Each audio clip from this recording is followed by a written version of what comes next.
Jordan's 7th exercise Eager focuses on training armies to work together during international joint operations. To Egypt, it's an important drill that could help in efforts to fight terrorism in the region. Every year, Egypt joins from 25 to 30 international military drill, and it's one of many ways it exposes its soldiers to newest combat tactics. There are mutual benefits to these trainings. For Egypt, it's an opportunity to display its soldiers' perseverance and their intelligence in resolving quick tactical problems during battles.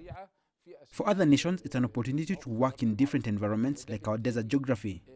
We benefit from the use of technology, and for Arab countries, we are always happy to transform our experience to them. After all, we are the strongest and the most experienced army among them.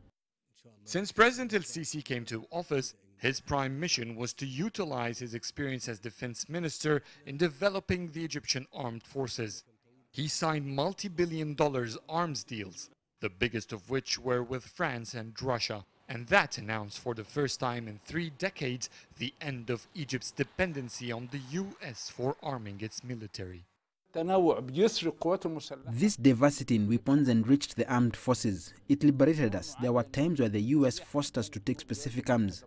This diversity, along with joint training programs, are what have developed our international ranking from 14 to the 12th top army in the world. Global military ranking is not usually very precise. They depend mainly on the number of arms a country owns, rather than the efficiency of these heavy artilleries. Egypt, however, has a long history of being among the world's strongest armies. And after El-Sisi signed deals to bring 2 German 209 submarines, French helicopter carriers, the Mistrals, and frigates, the Egyptian Navy's rank has become stronger than the overall evaluation of the country. Global Fire Powers estimates that Egypt's Navy fleet is the 6th biggest in the world, with 319 war pieces. These deals are what have made the Egyptian naval forces hold a strong grip for the second year on the 6th position in the global ranking, which means it's mainly precedented by nuclear nations. In other terms, Egypt is the strongest non-nuclear navy in that aspect. We now have a navy fleet capable of defending our interests in the Mediterranean and in the Red Sea up until Bab al-Mandab Strait. To rebuild the Egyptian army that fast is seen here in Egypt as one of President El-Sisi's greatest achievements in his few years in power. The question of how Egypt, with its struggling economy, will pay for these arms expenses stands with no clear answer.